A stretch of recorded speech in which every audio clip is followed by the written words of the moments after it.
इस बार मिल्कीपुर के लोग मिलकर के ऐतिहासिक वोटों से अजीत प्रसाद को जिता करके लोकसभा में भेजने का काम करेंगे। ये चुनाव, मिल्कीपुर का चुनाव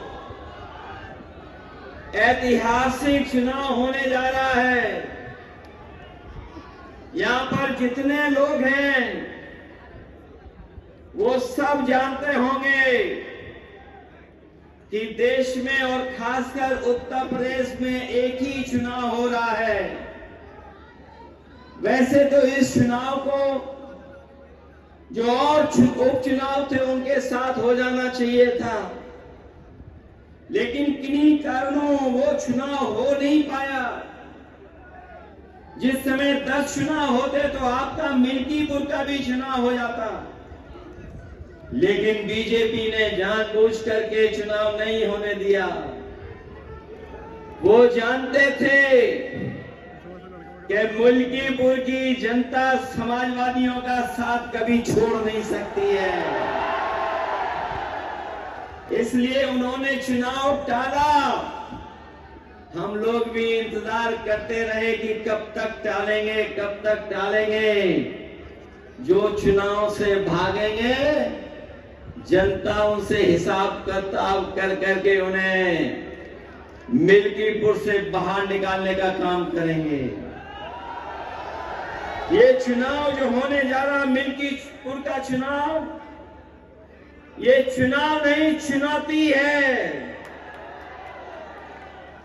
मिल्कीपुर का चुनाव तो है ही है, नहीं चुनौती भी है।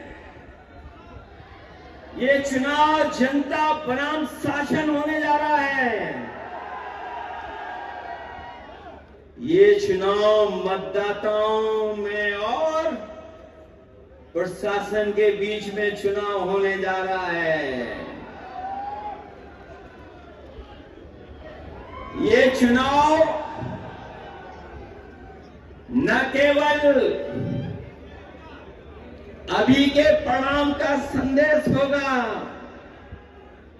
बल्कि आने वाले समय में राजनीति की क्या दिशा हो उसका भी परिणाम, उसका भी संदेश मिल्कीपुर से जाने वाला है। मैं तो आज अपने कार्यकर्ता नेताओं से और मिल्कीपुर की जनता से आज मिलने आया हूं, लेकिन कई लोग गिनती कर करके बता रहे थे कि मिल्कीपुर के परिणाम की वजह से लखनऊ वालों को नींद नहीं आ रही है। वैसे तो जब से अयोध्या हारे हैं भारतीय जनता पार्टी के लोग सो नहीं पा रहे हैं। जब एक करवट लेकर के सोने की कोशिश करते हैं तो उन्हें उत्तर प्रदेश की हार याद आ जाती है, और जब वो दूसरी करवट लेटते हैं तो अयोध्या की हार में याद आ जाती है। आपने देखा होगा जिस समय लोकसभा में हम लोग पहुंचे थे, एक तरफ तो जीत का उत्साह था, जीत के उत्साह के साथ साथ आपके सांसद अवधेश प्रसाद जी से सब लोग मिलना चाहते थे। मैंने तो कई मौकों पर, कई जगह पर लोकसभा के आसपास सांसदों को चलते हुए, कुछ लोगों को सेल्फी तस्वीर खींचते हुए देखा। ये सम्मान अगर किसी ने बढ़ाया समाजवादी पार्टी का, तो हमारी अयोध्या की जनता ने समाजवादी पार्टी का सम्मान बढ़ाया। और इसीलिए आपने देखा होगा हमने अपने आगे बैठाया उनको साथ। जब से आगे बैठाने लगे हैं, कई लोगों को बहुत सारे अलग अलग तरह के दर्द उठ रहे हैं।